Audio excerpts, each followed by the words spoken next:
Hello दोस्तों। जय हिंद। मैं विमल चंद्र प्रकाश दुबे आज एक बहुत ही संवेदनशील मुद्दे पर आप सभी से बात करना चाहता हूँ। विगत कुछ दिनों से मैं क्लास में भी सभी विद्यार्थियों से इस बारे में बात कर रहा हूँ कि जब भी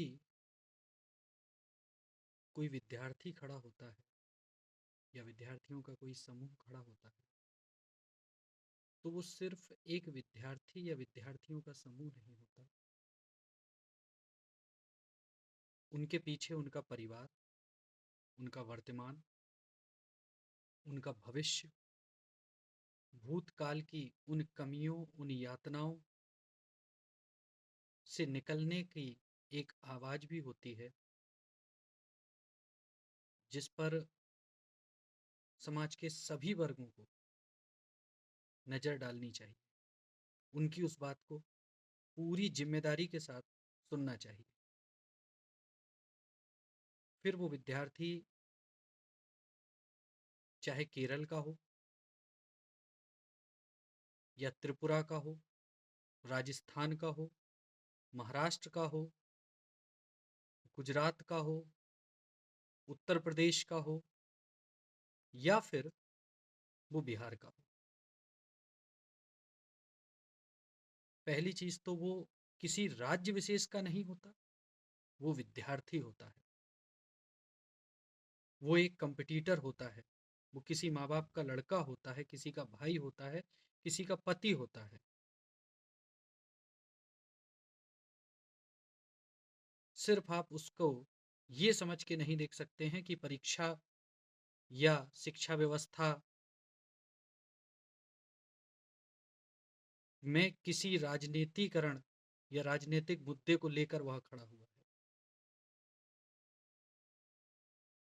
विगत कुछ समय से बिहार में कुछ विद्यार्थी मांग कर रहे हैं कि बीपीएससी का पेपर कैंसिल होना चाहिए, दोबारा होना चाहिए या नहीं होना चाहिए, ये तो बाद का विषय है।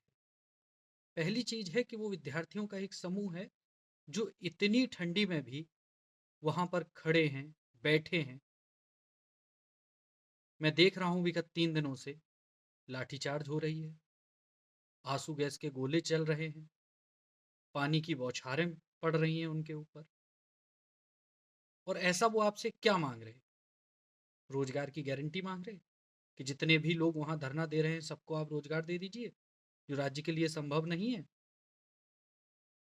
किसी भी सरकार के लिए संभव नहीं है।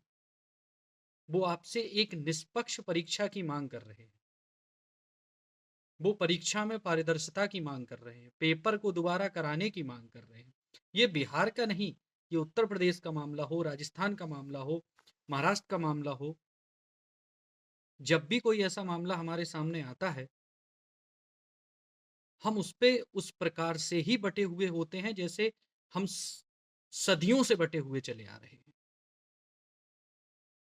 यहां बात ये समझने की है कि वो सिर्फ विद्यार्थी हैं और विद्यार्थी आपसे अवसर की मांग करते हैं। आप दोबारा परीक्षा कराएंगे, वो दोबारा परीक्षा देंगे? क्या वो ये कह रहे हैं बिना परीक्षा के आप हमको ज्वाइनिंग दे दीजिए? विद्यार्थी राजनीतिक विचारधारा से प्रेरित होकर खड़ा नहीं होता। पूरी जिम्मेदारी से मैं ये बात कह रहा हूं। विद्यार्थी अपने भूतकाल की यातनाओं को परिवर्तित करने के लिए वर्तमान में कुछ अवसर की आपसे मांग करता है जिससे कि वह भविष्य को सुरक्षित कर सके।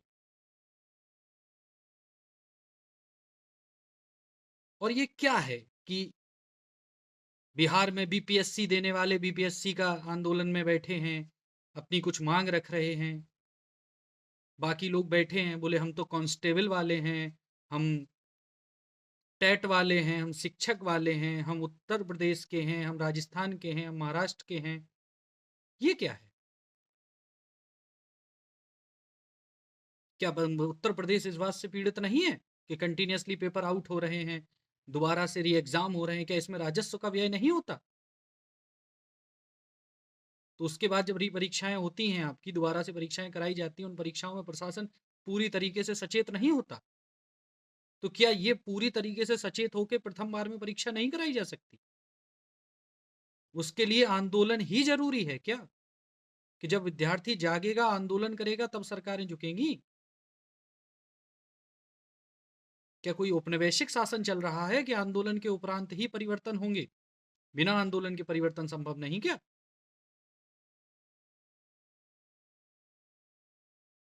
सही गलत की जांच करना आपका विषय है। वो बिहार सरकार हो, केंद्र सरकार हो, राज्य जो हो सरकार, आप लोग उसे अपने यहाँ बिहाफ पर देखिए। लेकिन विद्यार्थियों के साथ हो रहे इन अत्याचारों का समर्थन तो नहीं किया जा सकता, और जो लोग मौन हैं, मौन भी एक समर्थन है।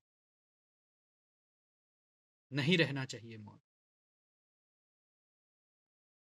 राजनीतिकरण हो रहा है, राजनीतिक लोग वहां पहुंच रहे हैं हर चीज का। शिक्षा में, यूनिवर्सिटीज व्यवस्था में जो राजनीति के कुछ चीजें लाई गई, इलेक्शन कराया जाएगा, अध्यक्ष ये जो बनेंगे, छात्र संघ बनेंगे, वो शिक्षा के राजनीतिकरण के लिए नहीं लाया गया था। राजनीति में शिक्षक शिक्षित लोग पहुंचे, इसके लिए लाया गया था। जो वहां पर एसपी एसएसपी जो भी हैं, वो लोग उधर पहुंच रहे हैं, लाठी चार्ज के आदेश दिए जा रहे हैं, वो भी उसी परीक्षा से, उसी व्यवस्था से पढ़ के निकले हैं। जब उस परीक्षा, उस व्यवस्था से निकल के आप लोग उनके ऊपर इस प्रकार से अत्याचार करेंगे, तो क्या ये शोभनीय लगता है? मैं, ये जो भी हो रहा है, उससे बहुत ही दुखी हूं। प्रशासनिक और राजनीतिक सभी लोगों से इस बात की अपील है कि विद्यार्थियों के साथ इस प्रकार की हो रही अत्याचारों पर विचार करें और उनकी मांग को बहुत ही जिम्मेदारी के साथ स्वीकार करें। धन्यवाद। जय हिंद।